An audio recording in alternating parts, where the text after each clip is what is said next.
Splunk creators position their product as Google for log files.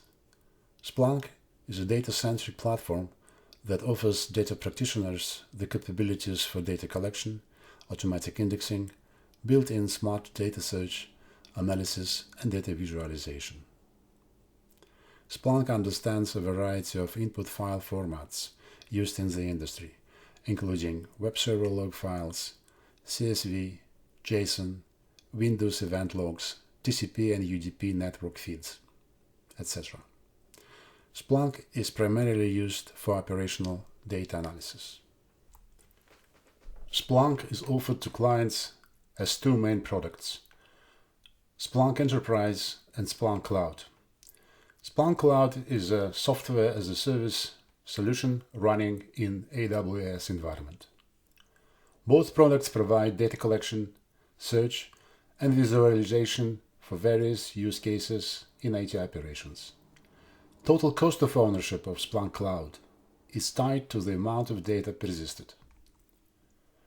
The Splunk platform comes in 3 editions: Splunk Enterprise, Splunk Cloud, and Splunk Free, which is capped at 500 MB per day for data ingestion.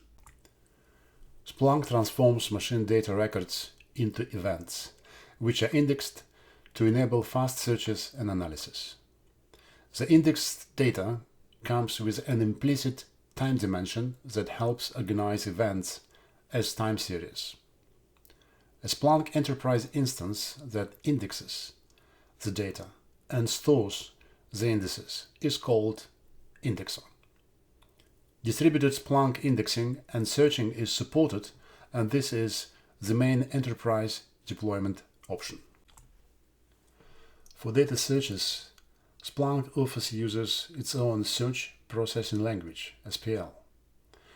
Splunk searching combines the idea of Unix pipes and SQL semantics for data aggregation using the group by statement and aggregation functions such as sum, count, etc. The search window supports command autocompletion, which greatly facilitates agile data searching. There are about 140 SPL commands that you can use in your searches.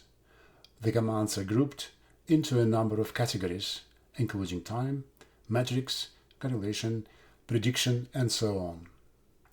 Splunk Search offers visual aids for building search queries, including the ability to highlight a portion of an event and either include it in your search or exclude it.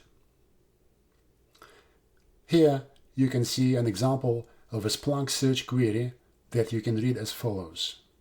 Count the number of requests logged in the web.log file that have an HTTP response code of 404, page or resource not found, for weekdays after Tuesday. This slide offers a side-by-side comparison between SPL and SQL that should give you a taste of what you can achieve with SPL, whether you know SQL or not. As you can see, there is a great deal of similarities between them, since SPL aggregation is rooted in SQL grouping semantics. That's all from us for now. Happy Splunking!